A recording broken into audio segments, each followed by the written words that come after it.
Welcome in to Says Who Sports right now, a very special guest, a man who has created or been associated with many of the most iconic moments and words and names in pop culture, especially in music and his movies. Rolling Stone magazine, Led Zeppelin, Fast Times at Ridgemont High, Hey Bud, Let's Party, Tom Cruise, Jerry Maguire, Show Me the Money, the Allman Brothers Band, Almost Famous, Kate Hudson, It's All Happening, David Crosby, and on and on. Honored to welcome Oscar-winning writer and director Cameron Crowe. Cameron, thanks for joining us at Says Who Sports. So good to have you here. Thanks, John. Great to be here. And when you say that stuff, I feel like, hey, you made it real. Feels good. Come on. You made it real. Yeah, thanks. So good to have you. Cameron, when you and I last had a chance to talk, until recently, it was 2001. You were in a car driving from LA to Long Beach. It was 6 a.m. and it was raining, and you were on your way to do more shooting for Vanilla Sky. Almost Famous had been out. You were headed for what would be an Oscar-winning night months later. And I was writing about you for a magazine called Hitting the Note, as you recall. I had pitched them a piece about you on the road for the first time at 15 with the Allman Brothers Band, not Zeppelin. The first band you went on the road with for Rolling Stone was the Allman Brothers Band, and you and I had multiple conversations about you and those times with the ABB. And of course, those days on the road led to your cover story for Rolling Stone in December 73. By the way, you also had a piece about Robert Fripp in that edition. That's right. I was starting to get some good assignments from Ben Funk Torres and stuff. It was an exciting time. It still is. I've been working on a memoir of just some of those early days. And I've been getting back into all the Allman Brothers memories and the Miyako Hotel, rooming list and all the stuff that I've still kept. It was really very much a thrill. Dickie Betts, we can talk about it. It'd be great. I mean, Dickie Betts, looking back and kind of like assembling all my notes from the time, it was Dickie that invited me in. It was Dickie that brought me on the road. And as you said, yeah, that's powerful stuff, and we certainly will. And as you said, then Richard, right? You weren't comfortable calling Dickie.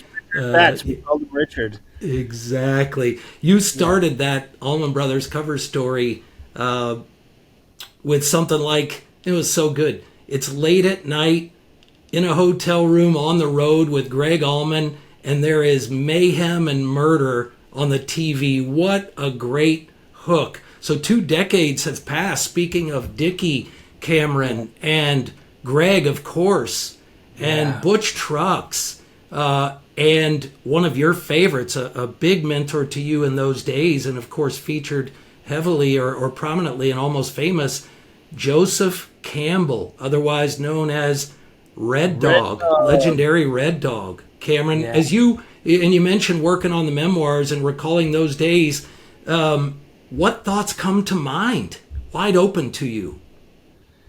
The camaraderie, really, the camaraderie and the access that the brothers gave me. You don't really see that much anymore. There's so many publications and there's so many different avenues of publicity that like nobody in the spotlight has enough time to give it to everybody, if anybody. And brothers opened up their lives and their world to me, like we were just saying, because Dickie trusted me, and I had talked to him about the plight of the Indians and Native Americans at the time, and he felt heard, and so he went and kind of told the rest of them through Mike Hyland, their publicist, like we can let the kid hang around.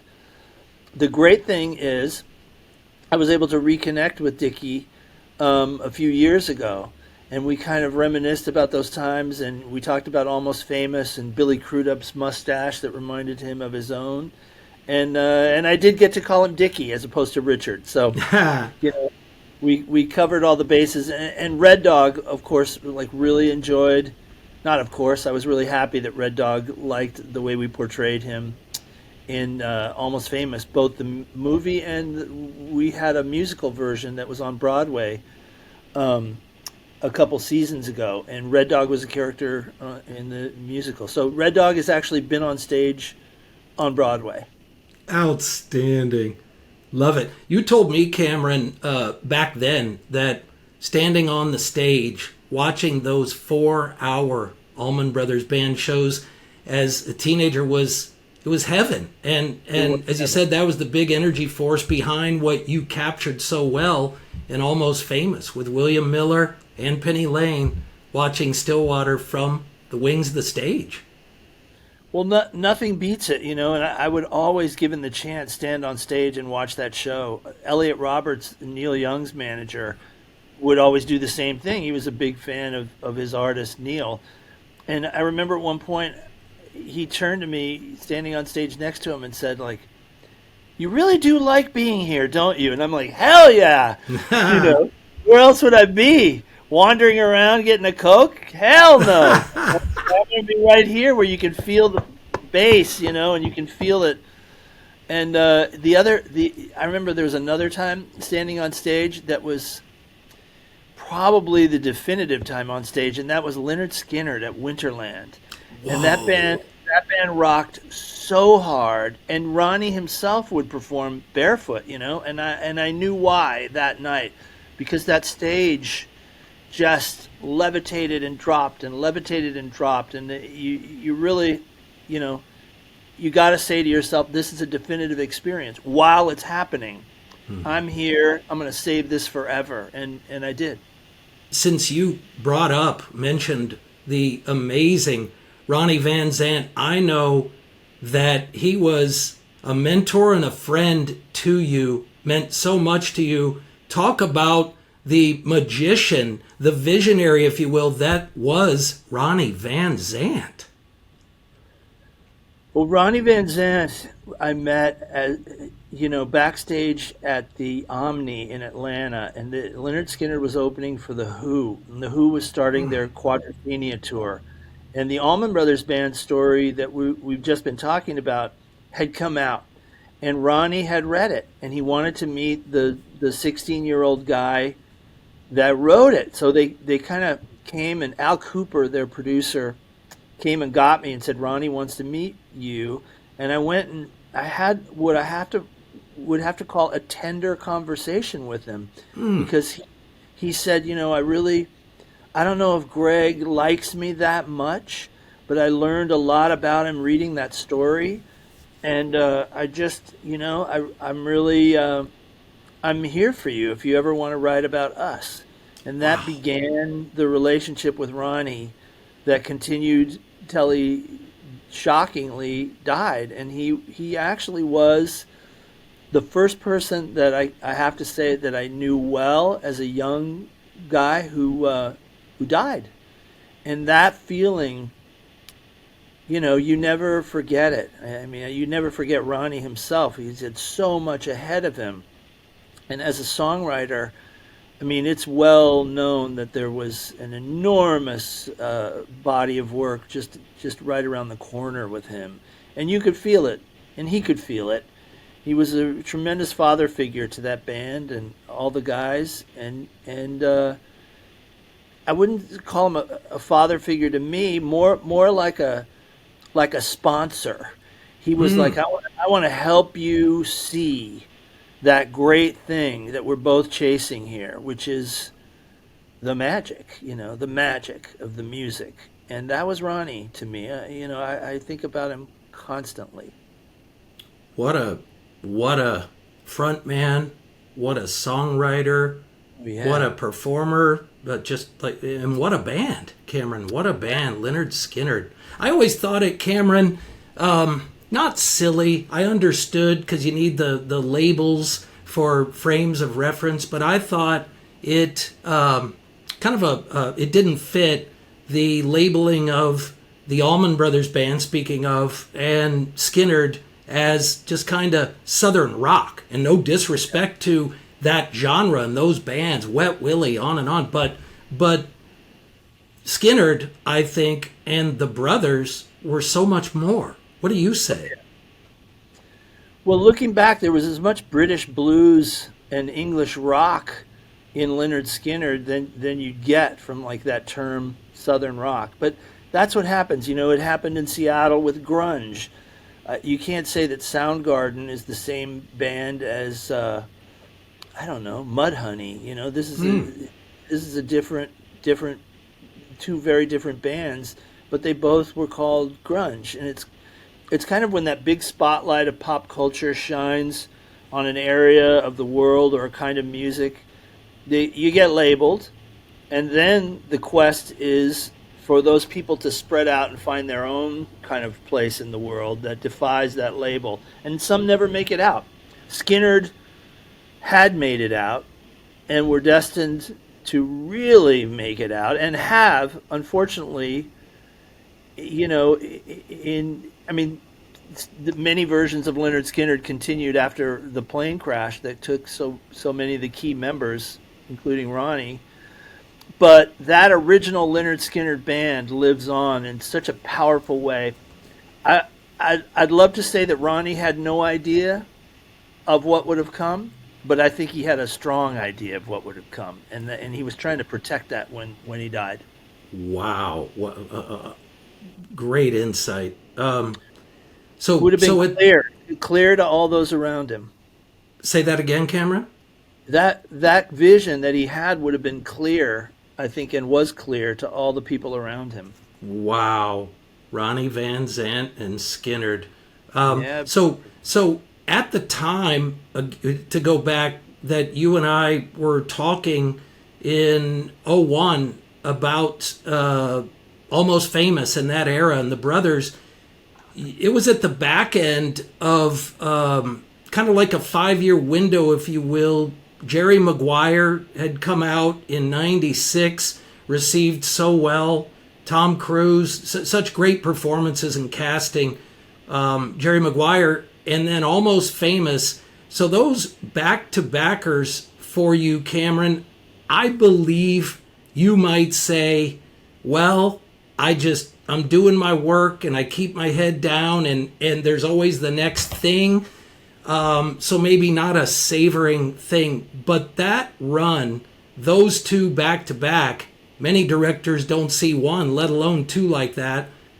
What thoughts come to mind about that, let's say 5-year run, Jerry Maguire and then Almost Famous, and you realizing and taking those visions to the finish line and then some?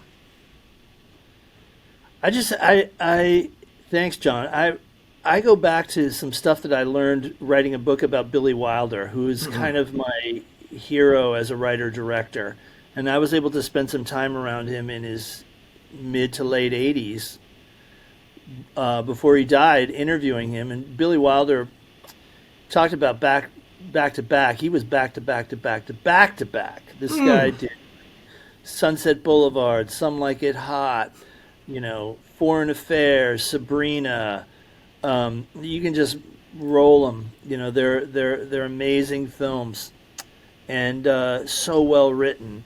And so spending time around him, some worked, some didn't. But his thing was, it's like a ball player. Keep your average up and keep hitting, keep doing it.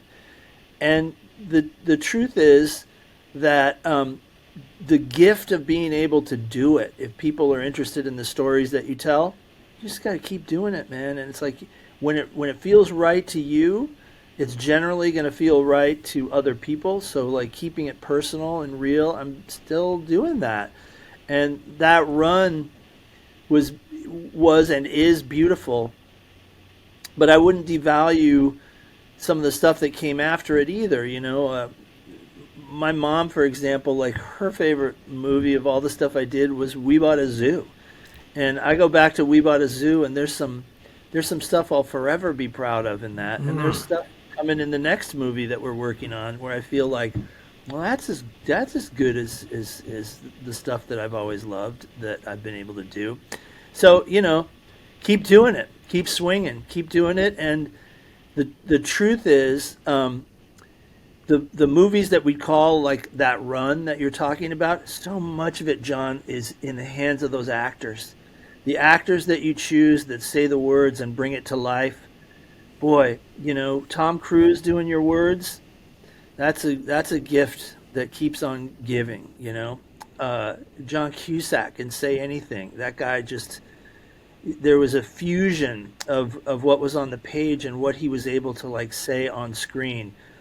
And the thing that keeps you going, and this was true, and I learned it from Billy Wilder too, is when you're behind the camera and somebody's saying those words that you worked on at 3 a.m. to get just right, and they're making it better than your wildest dreams, you got no choice but to keep going. It's the greatest thrill of all time. So we're still chasing hitting that note.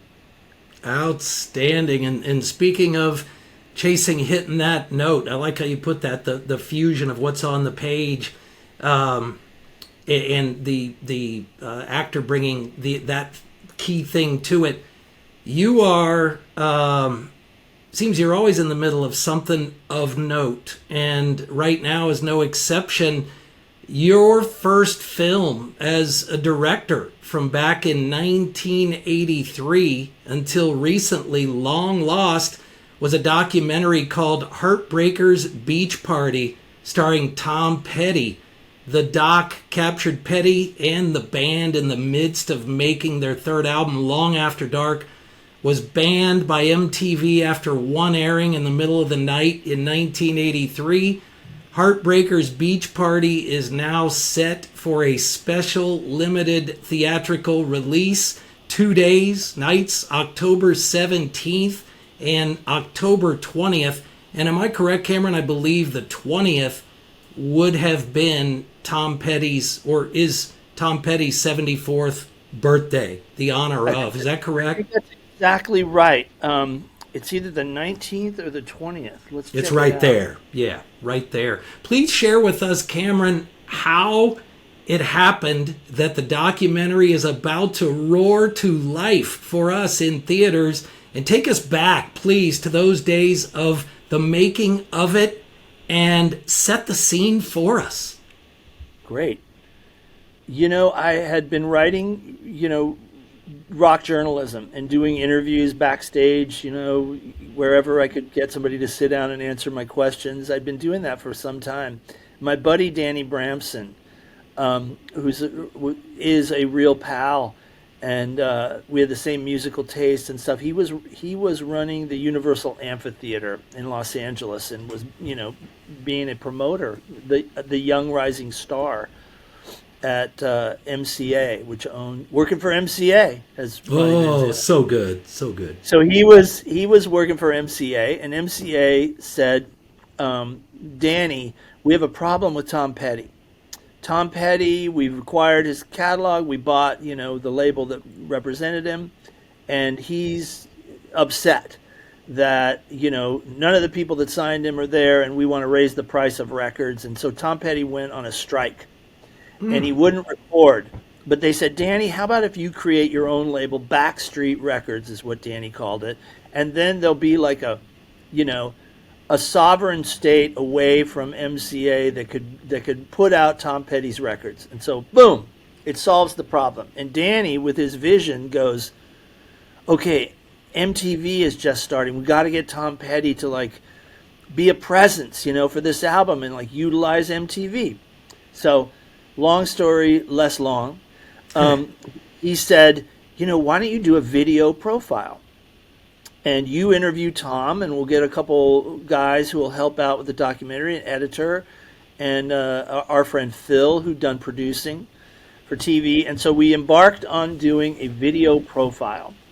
And Petty, who I'd written about for Rolling Stone, opened up the vaults and the doors and just did that thing that we were talking about with the Allman Brothers Band.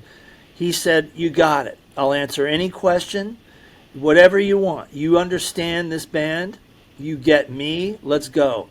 So John, he proceeded to do these interviews where he talks about how he wrote, The Waiting, American Girl, just beautiful stuff. Incredible. On film. on film, which I'd never done before. So I got the bug, and one morning we were on our way to the You Got Lucky video shoot.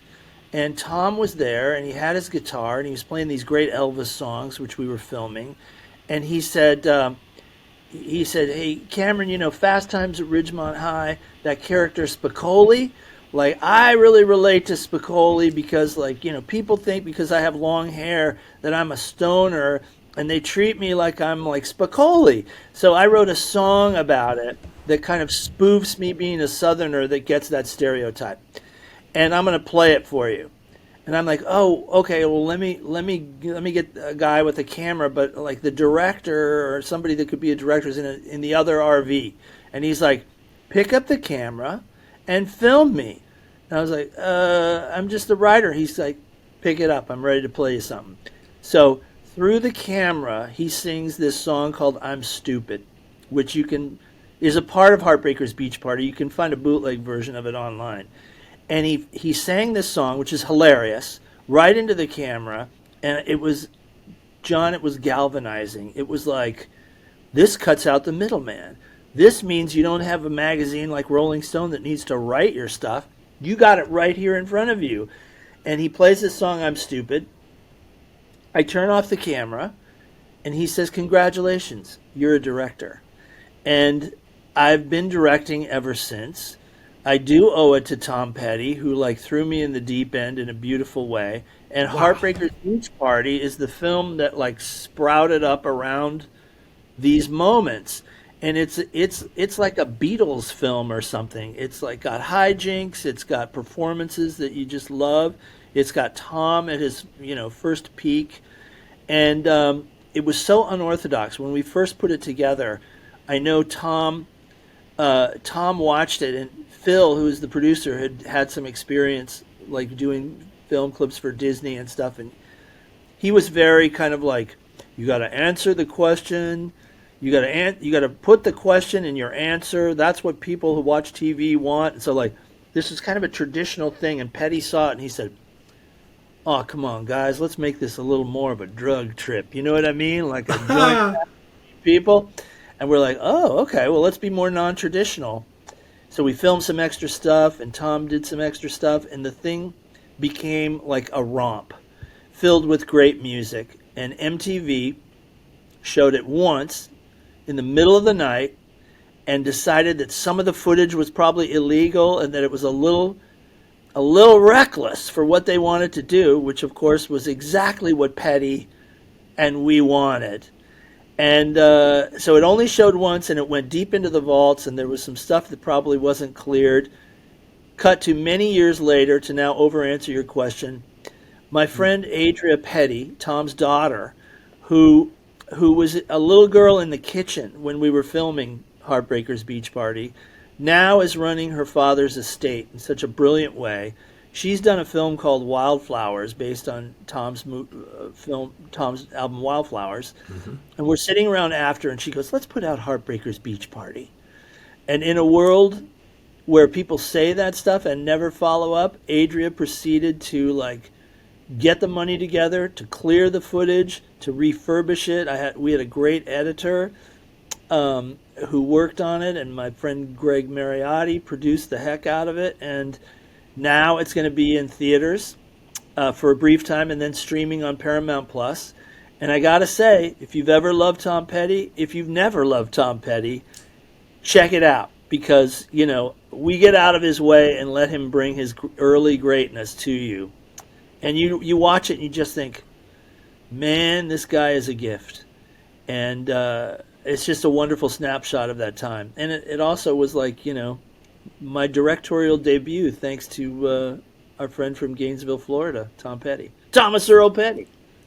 Thanks to Tom Petty, the director Cameron Crowe. Wow, what a thing. Thanks so much for sharing that, Cameron. In your, and can't wait to see it, in your odyssey. Say again? It was a little bit of an odyssey making it and then finally seeing it come out like this. It's cool. Unbelievable. Meant to be for sure. Cosmic. In your conversations, Cameron, with Tom then, aside from the high spirit, the hijinks, the all of the above there, the spirited energy, we'll say, of what you captured with him, with the band, was it clear to you that Tom was, I'll say, on a mission, that he had a confidence, a sense that he was going to be in the game in a big way for a long time? Cameron, of perhaps how much more he intended to create? I mean, it was only the band's third album. They were a big time rock and roll band at the time, thanks to enormous success of Damn the Torpedoes. But did you sense that in him at the time? It's a great question, and I did. I saw it early on, but at that point, the game had risen to a place where, I don't know, maybe you can think about Bruce Springsteen before Born to Run, or maybe around Darkness, if you consider Damn the Torpedoes a Born to Run type victory for the Heartbreakers. But there's that moment where you can take an exit and you can have a very nice life, kind of duplicating what you've had, or you can stay on that highway of creativity and see how much further you can go if you really care and want to continue giving your best as an artist. And that's the film and that album, Long After Dark, are really where Tom stays on the thoroughfare to go as far as he can go. And it's not easy because there are bumps, and it's hard negotiating the business at that time because of MTV and a kind of superficiality that had come up. But what you see from the film is that Tom knew that the road was going to be for him to be more personal, more authentic, and more true to himself. And I got to say, I remember being around Robbie Robertson around the time he was producing something with Tom, I think for the Scorsese film Color of Money. And Robbie Robertson, it was at a party, and I was kind of listening in, and Robbie Robertson was saying, like, yeah, Tom Petty, he's so great. He's got to get rid of that band, though. And I remember thinking, that band is everything. That band allows him to be who he is. This isn't Rod Stewart and the Faces, and Rod goes off to do, like, his solo albums that are distinctly different from the band. Tom Petty's authenticity comes from the Heartbreakers. And of course, he stayed with the Heartbreakers and also grew into an enormously incredible solo artist, and the two fused. So he knew the path and didn't waver from the winds of commerciality. With all due respect to Robbie Robertson, you know, if you're thinking from the 30,000 foot perspective, it's like, yeah, that guy Tom Petty, he is the Heartbreakers. Split him off. But Tom knew better. Didn't waver from the winds of commerciality. Who else but Cameron Crowe bringing that? Cameron, what one thing comes to mind that Tom said to you, whether the silly, some of which you mentioned, or the serious? It could be a little nugget, a sentence or two, still sticks in your mind the most. Another great question. Two things. First was a thing that he would say, which is kind of born from his Florida upbringing, when he was kind of marshaling the forces with the band to go do something, whether it was get out of the RV or cut a record, he would say, let's go capture a gator. And I loved that. I still kind of say that as a joke sometimes to those of us that were on Heartbreakers Beach Party. And the other thing is worth remembering too, which is he was talking about how he chose to be a musician, and he said, it's in you and it's got to come out. And that's pretty profound too. If it's in you and it's got to come out, that's what you should be doing. Wow, big time stuff. Thanks for sharing. Did you go see, don't want to assume, did you go see many Petty shows through the years, through the decades? I did, and he always gave us music for our movies, and wrote me a letter that's here on my wall. That we continued the relationship through the years. I was very proud to know him and for him to trust me with his music. American Girl exists only in two movies, and it's a testimony to the durability of American Girl that like the two movies where American Girl are played are Silence of the Lambs and Fast Times at Ridgemont High. You want to talk about Pendulum swing, baby. yeah, way here, way here. That's wow, wow. What's your favorite Petty song and album? I know there's so much, but you can only pick one. Favorite song to take with, and favorite album. And maybe that song's not on that album. Yeah, favorite song probably "It'll All Work Out," and favorite album these days is probably Southern Accents. What an album. And great point by you to qualify these days, because as we know, that's the beautiful fluid evolution of our love for. And by the way, on the Petty note, Cameron, for my money, there aren't better opening lyrics to any song than "You think you're going to take her away with your money and your cocaine." That's as strong as it gets to me. Yep, and you know you're right because as he says in one of our interviews, when I had that line, I knew I had something. Great stuff. So you're also deep in the midst of another power project, one that is extra special to you, working on a movie with and about the legendary singer-songwriter Joni Mitchell, perhaps the most influential female recording artist, songwriter, certainly of the late 20th century, a narrative film, not a documentary. This film, this project has been simmering for some years for you, right? And you've wanted to tell it, and Joni trusts you to tell it. Describe Joni's impact on you, Cameron, first as a lifelong fan of her music and songwriting, and then her impact on you as a dear friend. Well, I never take for granted that I'm able to have conversations with her and kind of go shoulder to shoulder with her in writing about her and her music. She first affected me as a little guy when my mom, as you kind of could figure out from Almost Famous, didn't want rock in the house. But we saw her sing Both Sides Now on the Dick Cavett show, and Blue came out and really spoke to me as a little guy, and I just fell in love with personal songwriting, and always wanted to write about her when I became a writer for Rolling Stone, but she didn't trust Rolling Stone. She made her album with Charles Mingus and was going to do one interview. And she chose me, which still I pinch myself over. I was, I think 19 or something, and she chose me over a lot of other journalists that were ready to interview her for this first big interview in a long time. And it's still, John, my favorite interview that I did for the magazine. I mean, I just all I had to do was get out of her way. She speaks like warmly crafted, literature can speak to you as a conversationalist.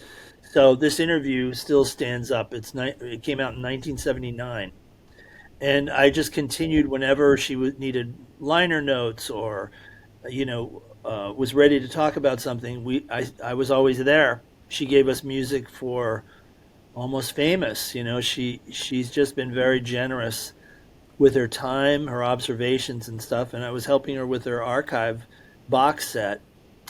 After her aneurysm, she was going back to finally put out some of her early stuff and work through her whole career with Rhino Records, who she has a great relationship with. So I was doing her liner notes, and basically just her memories were so cinematic that I abandoned a script I was working on about something completely different and just talked to her about doing a story that was about her life and music and her creative process. And she said, let's do it. And so we began sessions a couple years ago, almost 3 years ago. And they're weekly conversations where I got to say the story and the richness grows weekly, though it's time to make a movie now. And, you know, so-called biographical films about musicians kind of have been grouped into a genre called biopics. And sometimes they feel like, you know, cinematic Wikipedia entries. And this one, I believe, has no, you know, window separating you from the artist and you, the viewer. This is really her life from her point of view, as processed through our many conversations and kind of the tone of stuff of mine, you know, from Jerry Maguire to Almost Famous. I love that personal tone that her stuff is built on. So I think the movie is a gift for Joni fans and hopefully people that don't even know her that much. But it's been an honor to work with her and super exciting. And the other thing is she's funny. She has an enormously wonderful sense of humor and a sense of life. And the movie does too. I have to pinch myself sometimes and say, like, wasn't it just yesterday you were trying to interview Rick Wakeman backstage at the San Diego Sports Arena? Yeah, it's still the same guy, except now you get to do this. So, you know, I'm a lucky guy.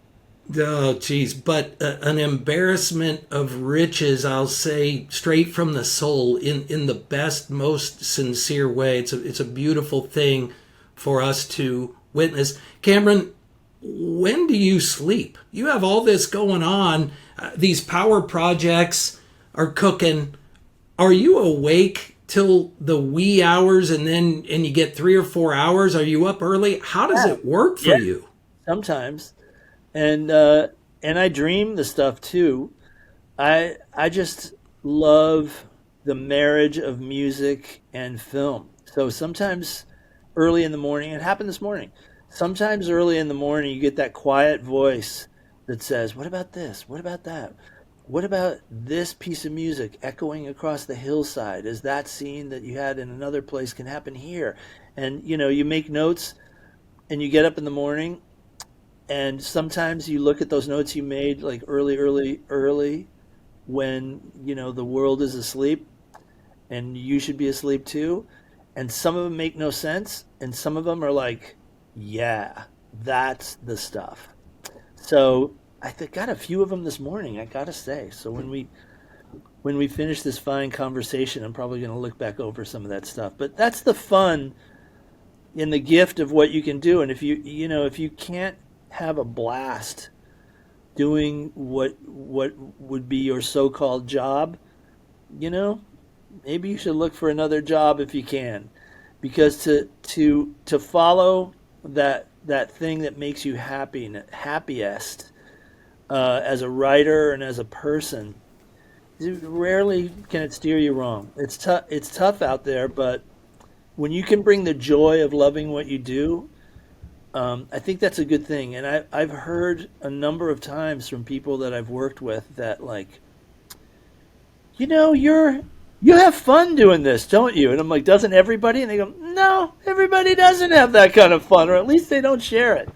So I like sharing it, because I feel it. We appreciate it. And work and a job. Fun. Go ahead. You have the joy of doing what you do and talking about music, and you know we've had a blast kind of kicking around some of this stuff. And clearly, it speaks to you the way it speaks to me, and we're lucky guys. Amen, brother. I appreciate that. You're spot on, and it moves you, you know, to the core. I mean, to the depths of the soul in the best way. Love chopping all that up with you. Let's talk. So to finish that thought, Cameron, you're talking work and a job. You do a hellacious amount of work but I don't think you've ever had a job. None of that's a job, right? I mean, are you kidding? You get to be immersed in that. That's not a job. It's a lot of work. One day I got a job working in a kiosk called Swap-A-Tape in San Diego. I spent so much money, allowance money, like getting 8-track tapes and cassettes and stuff, that the guy like had sympathy for me and said like, okay, well, like, why don't you take over on a Saturday sometime and see how you do? And he taught me the cash register, and he left me alone.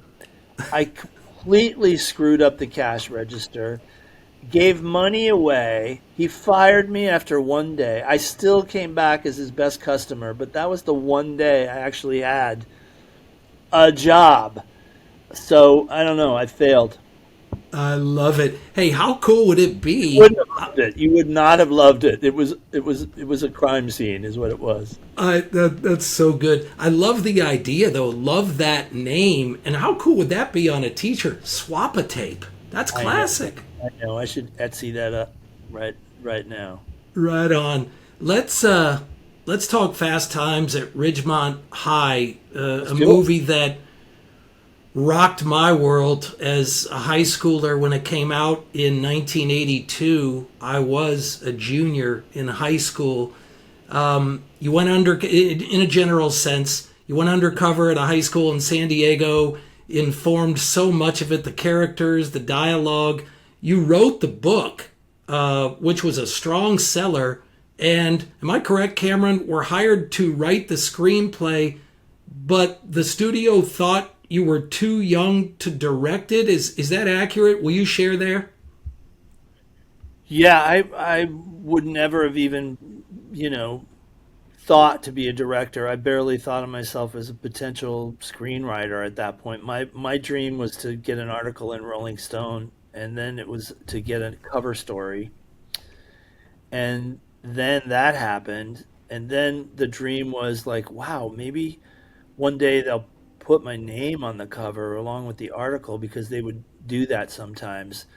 And there was a Led Zeppelin cover story that I did where they put my name on the cover. And I remember thinking, I have no more dreams. That's I think I was 18 or something. I was like, oh no, what's next? Yeah, where do you go from that? We always loved as a family. We always loved plays, and we always loved movies. And my mom would take me to Mike Nichols movies like Carnal Knowledge and The Graduate and stuff. But I never professed to be a director until Tom Petty kind of shoved me in that direction. Fast Times was meant to be kids from a kid's point of view, because I'd written about so-called rock stars. And I remember there was a point where I was writing about Rod Stewart, and I just had this idea. He was playing a concert, and I had this idea to go out in the parking lot and interview fans. And it was so fun because the fans all had stories too, and their stories of how they got tickets and how they got a ride and how they were in trouble over this or that and why they loved Rod Stewart. And it was like, wow, everybody's got a story. And in Fast Times, it was like, let's just swim in the world of everybody's got a story. I knew how to do dialogue because I had transcribed so many interviews that I kind of knew how people spoke. And, people don't speak in complete, perfect sentences. People speak in a way that's conversational. And if you put that in a movie, you might think, oh, I know these people. They remind me of my brother or whatever. So Fast Times wasn't so much of an investigative journalism project as it was kind of a thrilling way to write about a generation that was still my generation that hadn't really been respected.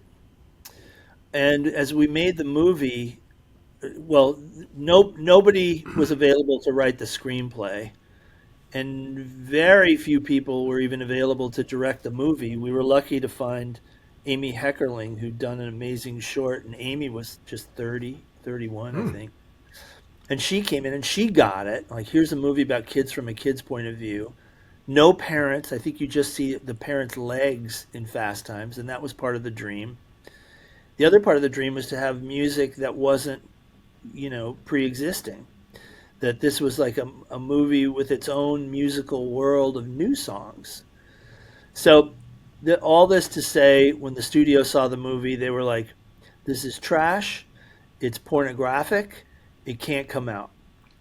So we fought basically to get it. We had it in a bunch of theaters, and then at the last minute, somebody wrote an anonymous letter to the head of MCA Universal saying, "This movie will destroy the studio if it comes out. Wow. It's about drugs. It's about sex. It's about profligate life, and there's a marijuana smoking kid that they propose as a hero. It can't come out." And so they cut the theaters down to nothing. Some theaters in California, and I think like 2 theaters in the East, and that was it. And so basically the movie got canned. And I remember we had made all these plans on opening weekend to go visit the theaters together as a group, some of the people that made it, and it started coming to the opening day, and suddenly everybody was too busy to like go around to the theaters. I remember there was an editor, she's a famous editor too. She had edited Jaws. Wow. They have a building named after her at Universal now on the lot, and they had made her an executive. And I remember there was a meeting at somebody's house before the last preview of Fast Times where we were going to go off to a theater in the Valley, and people were going to fill out ballots on it and stuff. It obviously hadn't come out. And it was time to go to the screening. And this woman, who clearly was a brilliant editor, I remember her saying, "Well, let's go to the funeral." And I was like, "Oh man, I'm never gonna." I'm like, they're gonna throw me out of like any meeting about having a movie, anything to do with a movie, forever. This is over after one and truly done.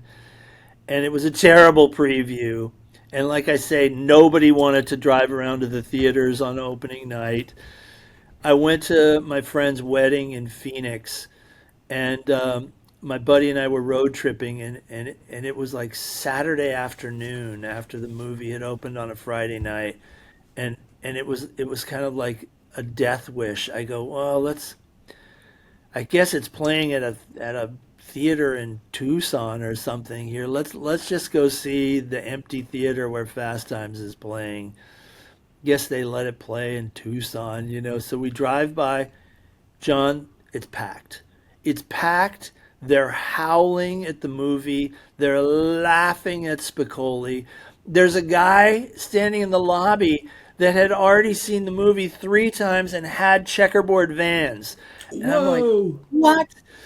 This is like a high-pitched signal that went out to kids that there was a movie about kids, and nobody knew that you could find an audience like that, and nor had they ever shown the movie to an audience that really wanted to see it.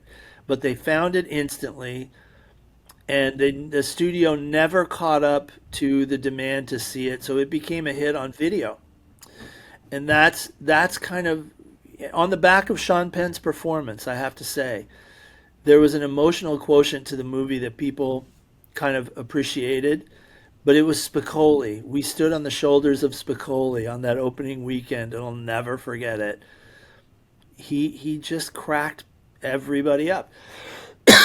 And the next thing I knew, there was a writer for National Lampoon named John Hughes that had done like a vacation, National Lampoon vacation type movie, or like school reunion movie. I forget.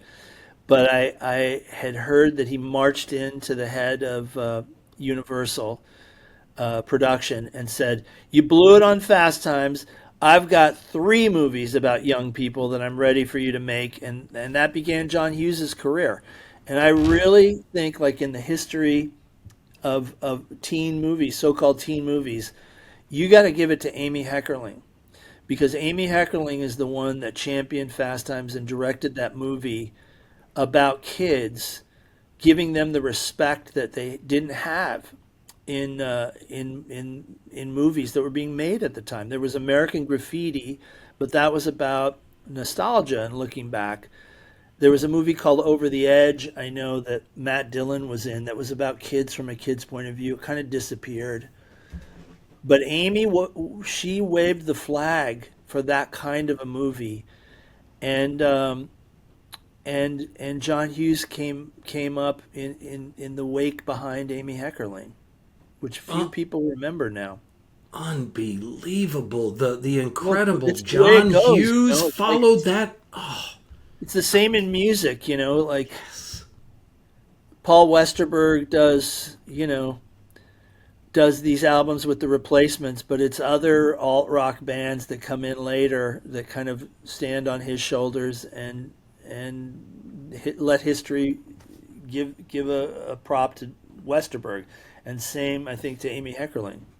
ooh, I love that connection. And those bands pay that homage, they pay that nod to Westerberg, etc. They do. Those that They have do. paved the way prior to.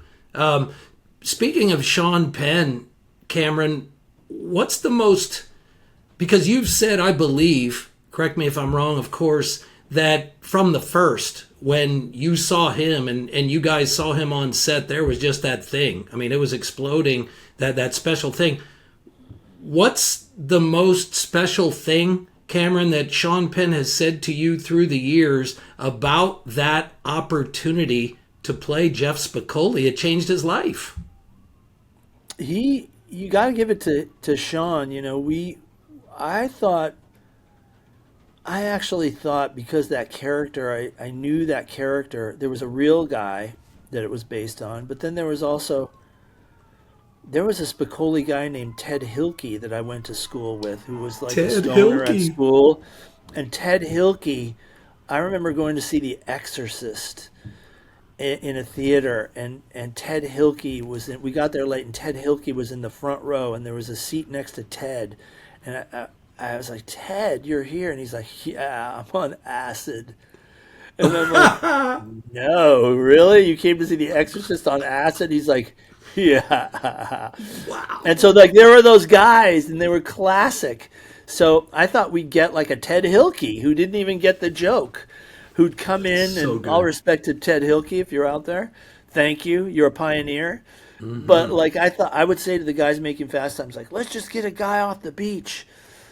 And but what happened was the casting director is a guy named Don Phillips, who had met a young actor named Sean Penn, who had been hired to be in a movie called Bad Boys. Mm. I might be getting that wrong, but No, I think you're right.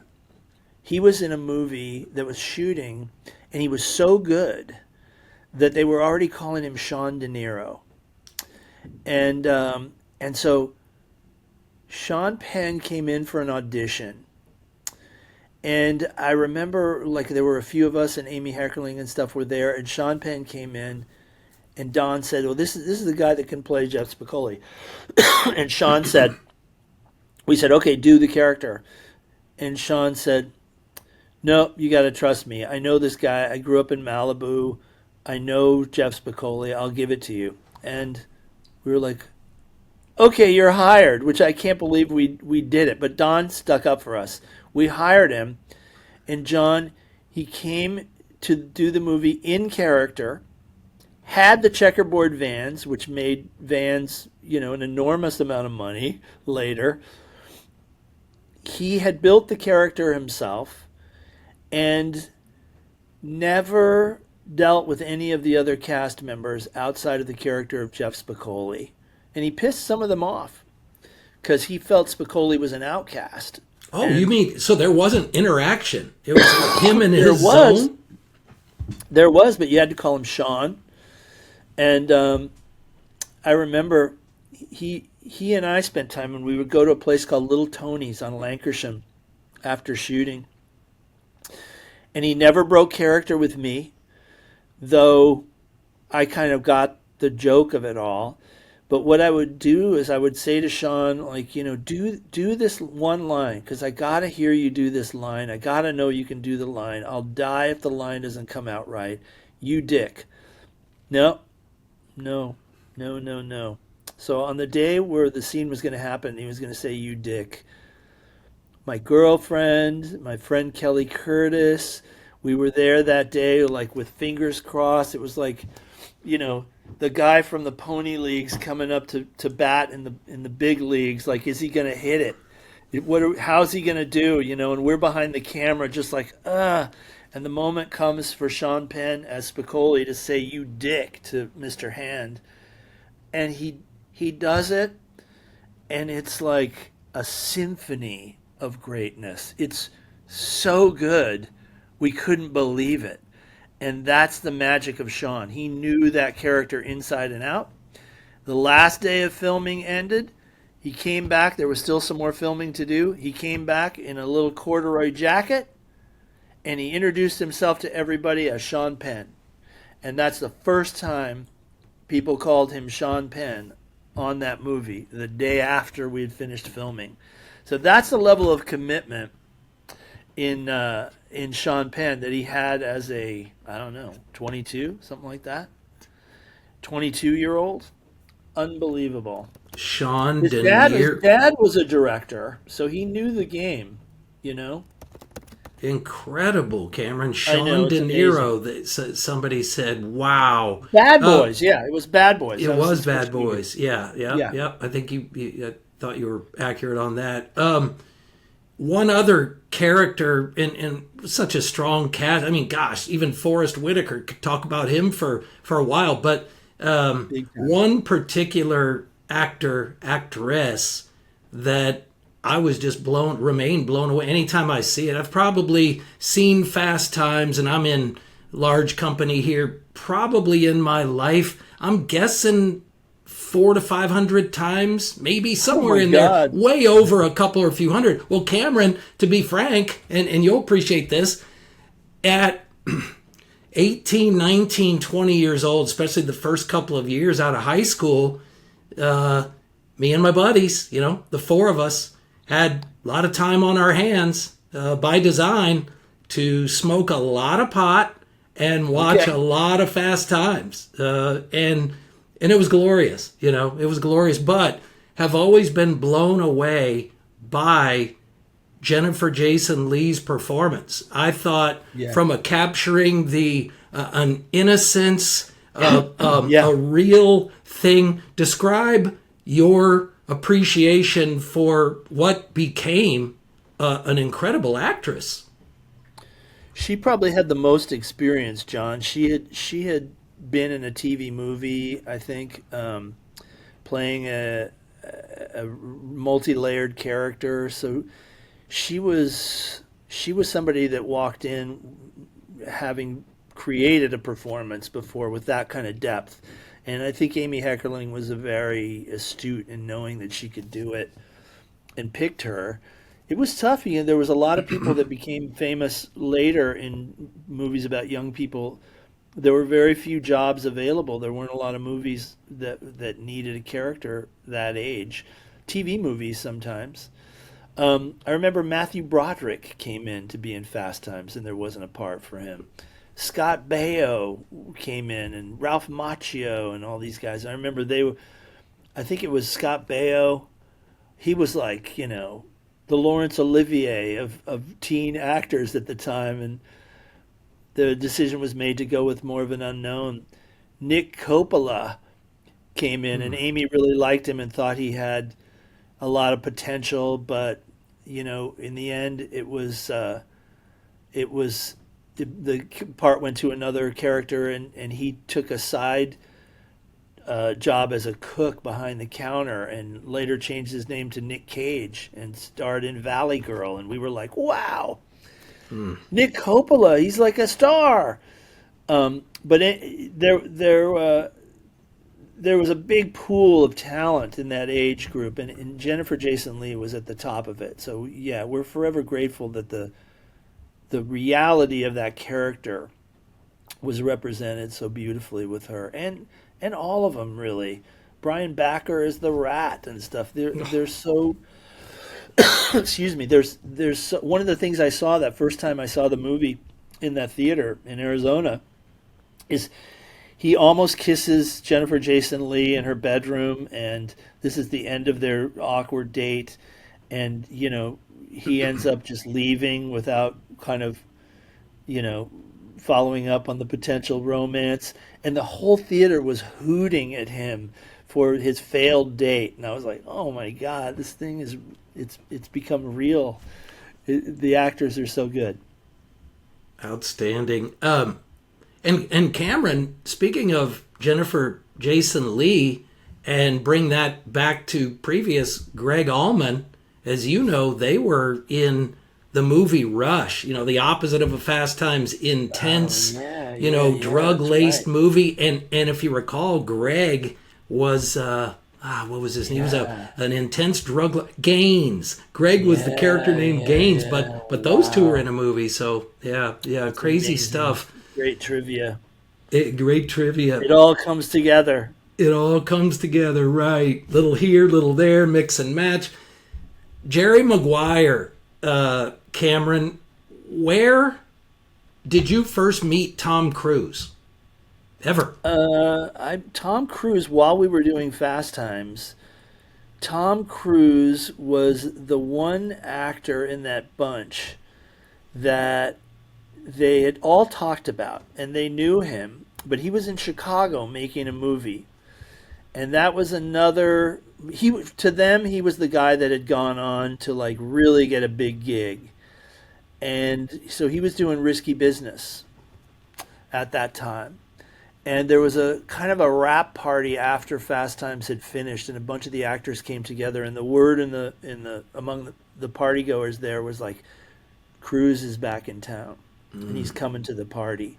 And he walked into the party, and he was just like electric. He has that thing. He had that thing. He just is that guy.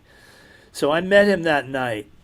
And then later, I think I met him a couple times. And then after Say Anything came out, he called me and he said, I really like this movie, Say Anything. Let me know if you have anything for me. Wow. And then years later, we wrote Jerry Maguire for Tom Hanks.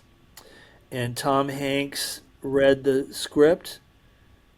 I did hear him do one scene, so it's wild. I've seen Tom Hanks say, I'm Jerry Maguire. As on the Jerry phone Maguire. call, trying to get the memos back after he's written the memo where, it gets him fired.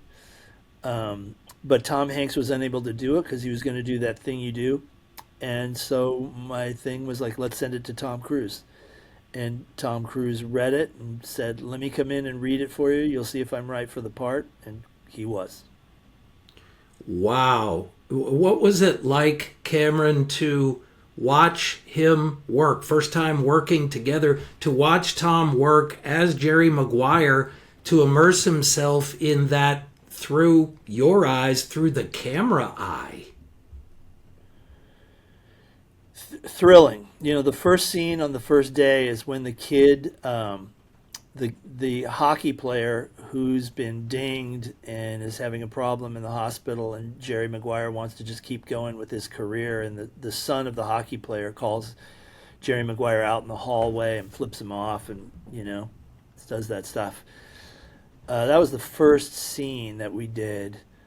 And I remember the feeling of everything that Tom Cruise had said to me was true, which is that he sees every role on a movie set.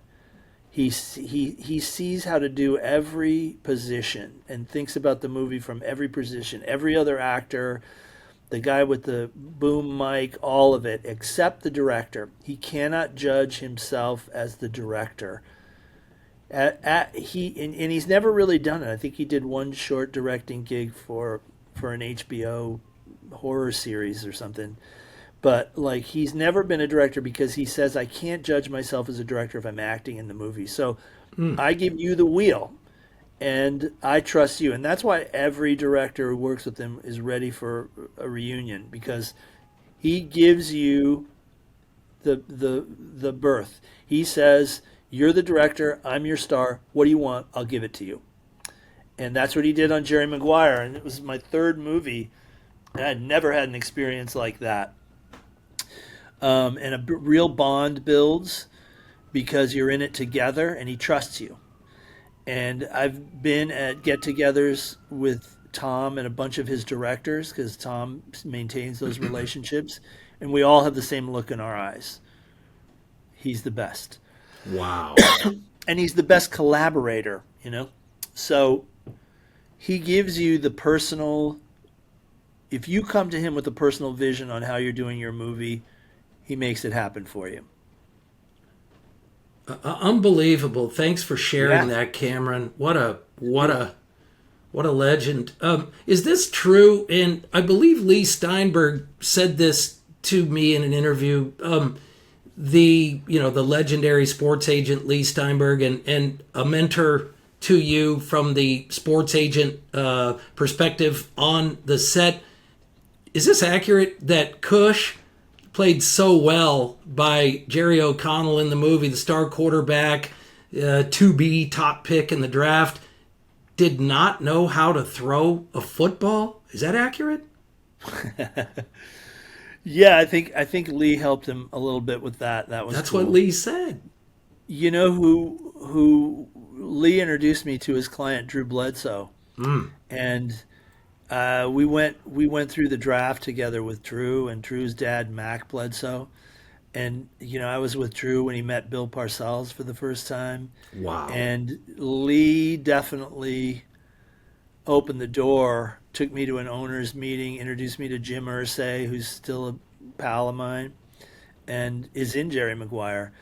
So Lee opened a lot of doors, and Drew has always through the years been on my mind as somebody that I was able to be with at this key time in his life. And I gotta say, I saw Drew for the first time since then, just recently, in Northern California. He was there on behalf of his winery, and so we reconnected, and it's just he's a great guy. He's a real survivor, and Lee opened a lot of doors. The character is not Lee Steinberg, but Lee opened the door for me to know the world. And I remember when Lee first saw the movie, Lee said to me, "That's not me. That's not me." And I'm like, "I know it's not you. It's Jerry Maguire." He's like, "Oh, okay. I get it. So the character Jerry Maguire is really built out of a character we wanted to create who mistakenly believes in an altruistic way that the way he's going to solve his personal crisis is by caring more about his clients with personal attention. And of course, it's a beautiful thought in the middle of the night until you try and, make that work in an enormously tough and often cynical business. So Jerry Maguire really is the story of having to live up to your best intentions while swimming in the pool of sharks. So I remember, like, all the time we were doing research for Jerry Maguire, we would have a conversation about how the research turns into a movie. And I would say, well, here's something to remember. Like, it's not going to be you. It's not going to be me. It's a character. It's like it's somebody else that we're creating. And in this story, this is an altruistic guy who's actually going to try and make a difference by being somebody that's paying attention to personal attention and forgetting about the commercial easy buck, and maybe becoming more of a human by doing that. And Lee would say, "That's nobody I know." And I was like, "No, that's the character." So then when he saw the movie, I think Lee might have dreamed of being that kind of personal attention guy, but I think he very accurately said it's a tougher business than that, potentially. And then when he saw the movie and saw that it actually was about that, he said, like, "That's not me. That's not me." And I'm like, "I know it's not you." That was always what we talked about. This is a character. And I think what's funny is that over time, many agents have come to me, and people outside the world of agenting have said, I saw myself in Jerry Maguire. I quit my job and I did something that meant more to me. Or I decided that I couldn't keep going on the road I was on, that I had to take this other path and risk losing everything. And I did it the day after I saw Jerry Maguire. And so I always love, that people take a movie to heart so much that it changes the way they think and behave after they see it. And that's what's happened to me a few times when I've seen movies that really affected me. So the fact that I might have had a hand in writing and directing a movie that does that for other people is really great. And maybe even to Lee, who had his own, personal cavalcade of changes since we met and did our research for the movie. So Jerry Maguire still has a life. And, I every time somebody says, "Show me the money," I get a thrill, because I remember being sitting on the floor of my record room and writing that line for the first time. And it's like, wow, presidents have said that in the State of the Union address and stuff. How cool that something you write can travel like that. That's big. Thanks so much for sharing a profound, for sure, moments. Cameron? And I thank Lee Steinberg for opening some of those doors, like he was there and was generous about pointing me in some of the right directions. What a career, too. What these amazing life twists and turns, and what he was faced with and fought through hard, and how he came out on the other side of it. And he was very candid when we spoke about that. But what an amazing figure, for sure. Cameron, talk about Kelly Preston as Avery in Jerry Maguire. What a talent Kelly was. Just commanded, from my perspective, commanded the screen in that role. Yeah, Kelly Preston was somebody that definitely had a greater performance in her. She was used in kind of those, 90s, 80s, 90s, teen movies and stuff like that, or in kind of parts that didn't live up to what she was able to give. And you always get a great surprise if you can find somebody who is ready to bring their very soul into showing you what they're capable of. And that was Kelly. I mean, she showed up like ready to hunt for big game in that part. She was throwing Tom Cruise around. She was just being ruthless about scoring in that part. And I was very happy that she kind of got noticed, and she's funny in that role as Avery. You are not a loser. She makes a meal out of the word loser. Just fantastic. She's a wonderful person. And I'm just so glad that she got to put out there something that was inside of her. And even now, working on our Joni Mitchell movie, we're always looking for people that you might not have expected to do something beyond what you know them as capable of doing. And you'll always get the best stuff from betting on somebody who's so grateful to be bet upon. That's so well said. And I that think was Kelly. It's absolutely. Thank you so much for sharing that. And the I think unanimous word from actors about your sets and about your approach to films is quite conducive to pulling out such performances as that. Thanks, on the sports front, Cameron, what was the first, do you recall, what was the first ball game, professional baseball, football, etc., you ever attended growing up?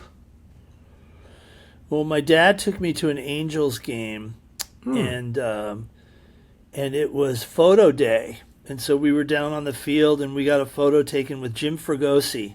Nice. And that was huge. That was huge. So that was at the Big A, and that was amazing. And I still think about that a lot. I love the Dodgers. I wish I could share Dodgers games with my dad now. My dad has left the building, but he's with me constantly. Elizabethtown was kind of a tribute to my dad and his Kentucky roots. And I love that Almost Famous was kind of shown a spotlight on my mom, and Elizabethtown was a lot about my dad and his upbringing. So powerful. Yeah. Amen. I'm lucky. What's your most prized piece of sports memorabilia, we'll say? I mean, the picture with Fregosi, if you have it anywhere somehow, that's golden stuff. I look for it all the time. I know it's floating around here somewhere, and it's Coda Color Glory. Yes. I have a game ball from a Colts game where I was on the field doing research for Jerry Maguire. Jim Irsay gave me the game ball, which is pretty cool. So that's good. That's in my writing office and stuff. So that's great stuff. I love that. And I love that the NFL guys kind of invited me in for that period of time. It was about 1.5 years of research. Jerry Maguire took about 5 years total. Scripts sometimes take that much time. But, the Colts definitely took me in. Some of the other agents besides Lee, Drew Rosenhaus was pretty giving to me. He is a classic guy. Mm-hmm. But yeah, it's just always good to do research, and so I kind of immersed myself in sports at that time. And there was a little bit of sports in Singles, the movie before Jerry Maguire. Mm-hmm. Are you a sports fan, we Cameron? The Seahawks. Go ahead. Sorry. I've been more immersed in sports than I am now, but mostly I just hang in the realm of the Dodgers, and I love the Dodgers. That was really good. Clearly. Yeah, you're there in the neighborhood of greatness on a baseball field from a guy that's never been seen, and you're wearing it. Mr. Shohei Ohtani, what a thing, Cameron. Goodness gracious, where will it stop? I mean, yes, there it is. Shohei Ohtani and heading for the playoffs again. Yeah, it's going to be good. It's going to be good. Going to be good. Yeah, Absolutely. I love the generosity of the people in sports world. When I've kind of been able to hang out and see how things are done there, and hopefully go back that way at some point. The Air Force, when we were doing the Aloha movie, the Air Force really invited me in, and I spent a lot of time around that world, and that was amazing. And I remember so much. It wasn't that long ago, but the big thing was the people that were involved in the space and satellite programs. Their thing was, the sky is sacred, the sky is sacred. And once you start weaponizing the sky and satellites, we're in trouble, because that means there's no safe haven. And the sky, should be a place to dream upon and not feel like it's another battlefield. And that was kind of unanimous among all the Air Force people that I kind of, spent time around that were part of space commands in any way. Great points. Sacred sky. Hadn't thought about that. That's powerful stuff. And for whatever reason, it makes me wonder what might our old friend Forrest Richard Betts have said about that one. The Indians and sacred lands, and what would Dickie Betts have said about sacred sky? I don't know why I Forrest Richard Betts, for sure. Well, we can summon him as Red Dog. We can summon Red Dog. We can summon all of our Allman Brothers Band heroes and more. And they live in our hearts. They do. We can only imagine what they would say as part of that conversation. I think we can. It's pretty fun that you brought that up. Absolutely. Just a few more before you go, Cameron, and so appreciative of the time you've taken, the perspectives you've shared with us, and taken us there in a way that is just such patented Cameron Crowe magic. So appreciative.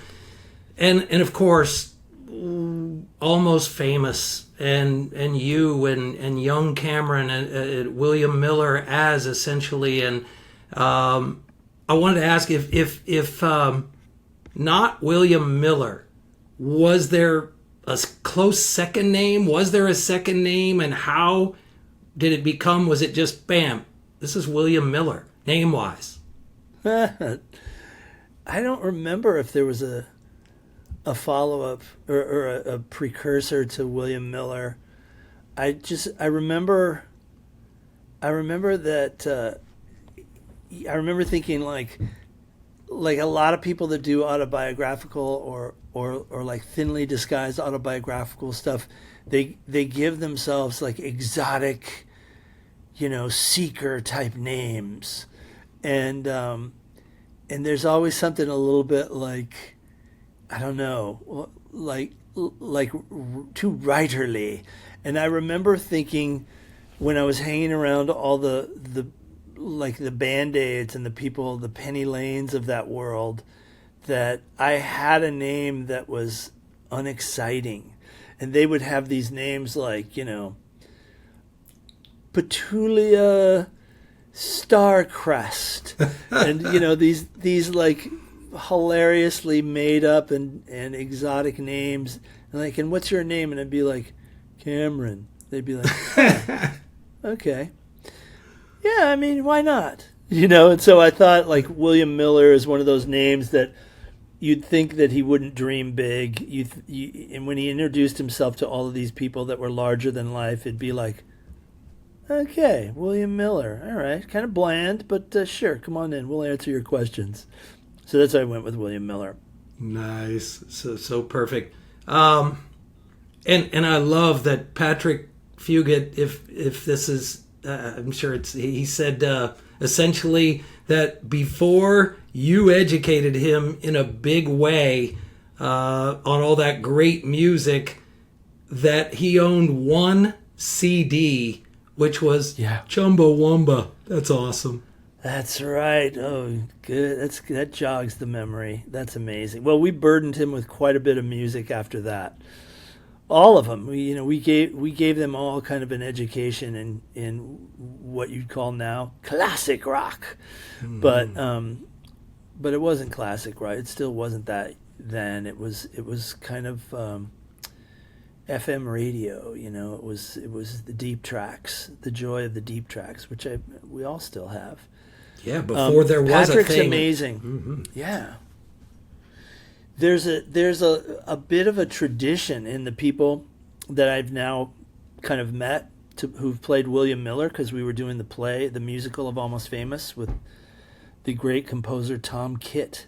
Mm-hmm. And Tom Kitt was a great partner to have on that. We're still working on the musical, and I think we're going to bring it back with there's a great new song that we wrote for kind of the moment when Penny Lane is dancing on the trash-filled arena after Stillwater have played. That's a big moment for me. As one of my favorite scenes I've ever been able to do. And so we wrote a song called The Spirits Are Still Here for that moment, which is kind of like the way I feel about so much of that. The spirits are still here. The feeling is still here. And, Forrest Richard Betts may be gone, but here we are talking about him. And, you can listen to a recording of the brothers on New Year's Eve at the Cow Palace, 1973, and you just hear Mountain Jam with Jerry Garcia and Dickie, and you're just like, man, the spirits are still here. You can still go to the San Diego Sports Arena where we filmed Almost Famous. You can see Bruce Springsteen. You can feel the spirits of everybody that have played there. So I love like the hallowed places where the music still exists, and this is kind of the journey that we take with any of these guys that I'm lucky enough to meet that want to play William Miller. They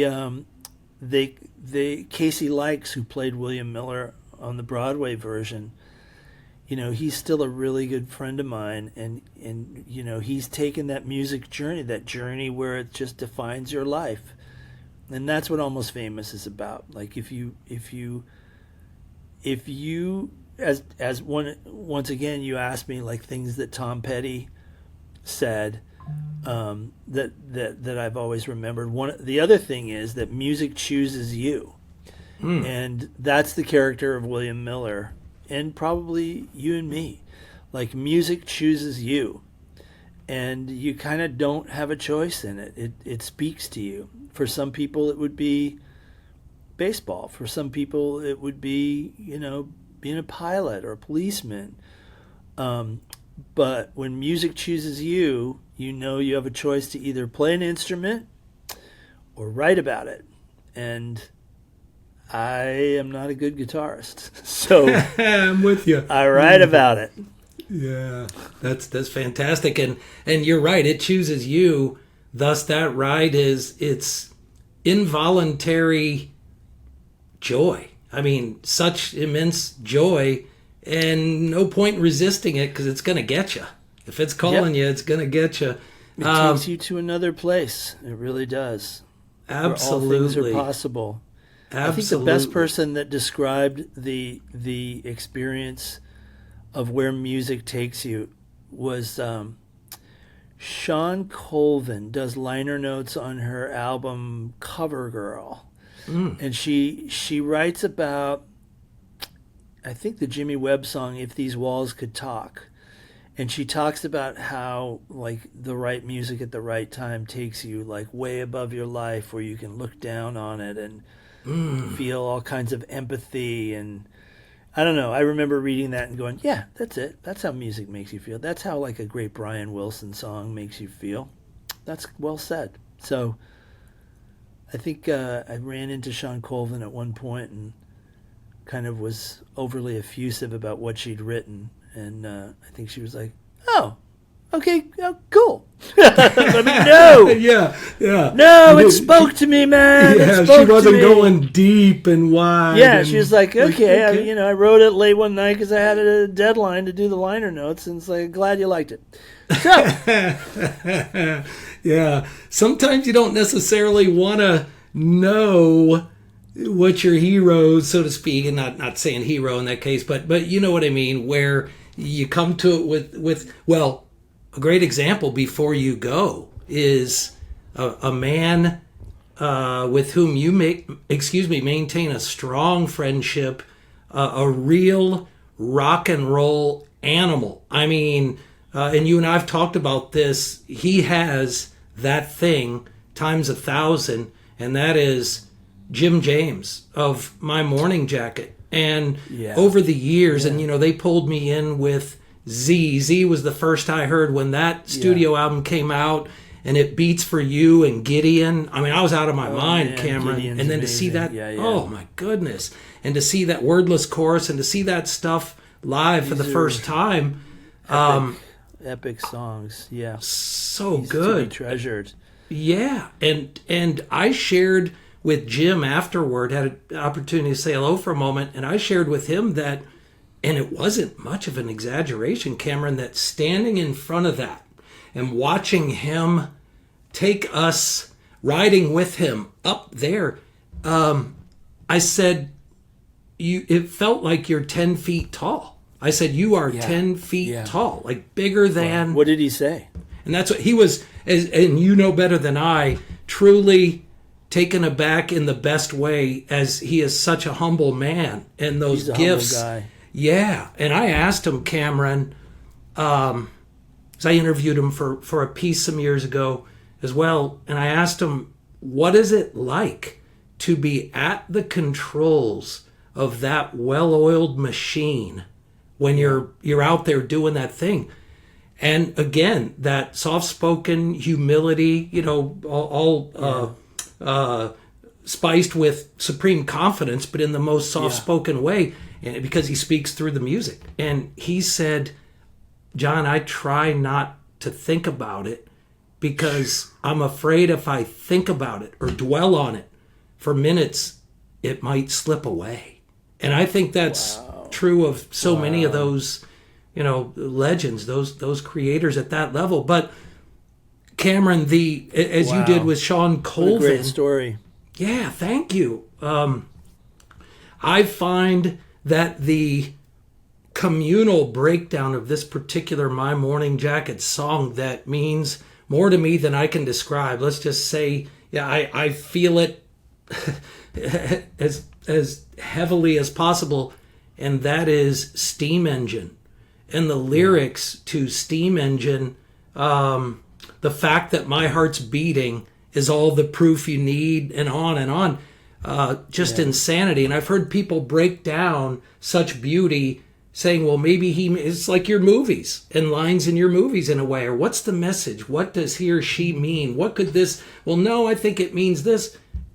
And essentially what I'm saying, Cameron, right, is that's the power of music in that case, My Morning Jacket, Jim James' case, but your movies, the creative thing, that it's open to that interpretation in a sense. Certainly music is many times, and wow, what a song, right? What a band. So great. And what an amazing man at the center of it, Jim James.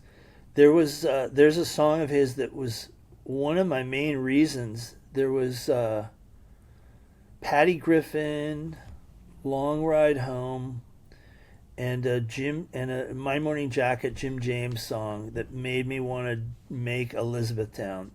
And what's funny is you don't often get to actually even get the song that inspired the movie into the movie. Sometimes the song is more eloquent than the movie you spent a year trying to make. And Elizabethtown, for me, I don't know. I love Elizabethtown. The people that Elizabethtown connects to, I just really enjoy meeting and talking with them. But on a certain level, my dream, whether realized or unrealized, was to do something that was as eloquent on the subject as I Will Be There When You Die, the Jim James My Morning Jacket song. That to me was like, oh, that's the movie I want to make. And there was a song in Vanilla Sky. There was a song I was listening to when Vanilla Sky was a possibility, and it was Julie Miller. What was the Julie Miller song? It was, wow. But this, I'll tell you right now. This Julie Miller song was speaking to me so much, and we tried and tried and tried to get it into the movie, and for some reason, it just wouldn't fit. I'll find this here. Cameron Crowe doing the homework, as always. Doing the homework, Pinning it down. Anyway, give me a little moment here. Sure. By Way of Sorrow. Yes. By Way of Sorrow. I was listening to it constantly. It's such a great song. And it was like, oh, this movie is By Way of Sorrow, and I could never fit By Way of Sorrow in the movie. Maybe it's because, as it happens sometimes, you can't make a shotgun wedding between a song and a piece of film. They choose each other, and when it fits, it's explosive, and that's one of the great joys of making a movie. Really, if you love music and you love putting music in the movie, it's like the explosion that happens in the editing room when you find the right song for the right scene. It's like, whoa, this is why we do it. Fit versus force. You can't force it, right? And as you just articulated so well, when it fits. Yeah, I know. Amazing. And you're not alone. It fits for other people too, and they feel it. Mm-hmm. Secret Garden in Jerry Maguire was a song that I was playing when they actually acted the scene, and that was like the rare, beautiful, occurrence where in the end it belonged in the movie, both at the time you were filming and later. So that was a marriage that exploded as we filmed. What a beautiful, majestic piece of music. I mean, just so to the good depths of soul and heart. Well, you've been so gracious and shared so much You have. in the essential Cameron Crowe way. And to send us out, I'd like to, how do you, Cameron, you're still in the middle of doing it, and as we talked about out of the gate, the petty thing, can't wait to see Heartbreakers Beach Party in a few weeks, and the Joni Mitchell project, and who knows what else. You're always in the thick of it. How do you, so you're busy doing it, how do you, if you dwell on it for us for a moment, how do you sum up your contributions to filmmaking thus far, Cameron, to creating unquestioned powerful pieces of art that have made people cry and laugh while they cry, and reach to souls and say to themselves or to others, man, Cameron Crowe nailed it.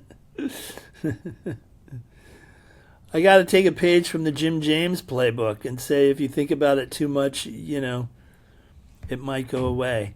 I just love every opportunity to I don't know, to work with actors that bring a character to life, or to write about things that capture kind of the happy, sad moments of life. It's it goes up and down. There are low points, and if you make it through the low points and learn from the low points, your high points become even more powerful. And that was kind of the lesson of my parents. And that's kind of something that flows through the characters I like to write. They're kind of warriors for the optimism that's on the other side of whatever obstacle they're dealing with. And if that helps other people that see it, that's fantastic. It's what helps me as I write it, and I love to create stuff that feels like life. The one and only Cameron Crowe, creator of much that sticks in our souls. Cameron, it's been an honor, and so thankful to you for this conversation, but also for what you've given and the way you go about it. Best to you and your family, and let's do 3 more hours tomorrow. Yeah, man. Honor. I'll be right here. Honored to spend the time, and I'm glad we talked through the storm and other obstacles. Speaking of obstacles, yes, and we got this done. So thank you so much. A pleasure, and just a thrill to be able to kick it around with you.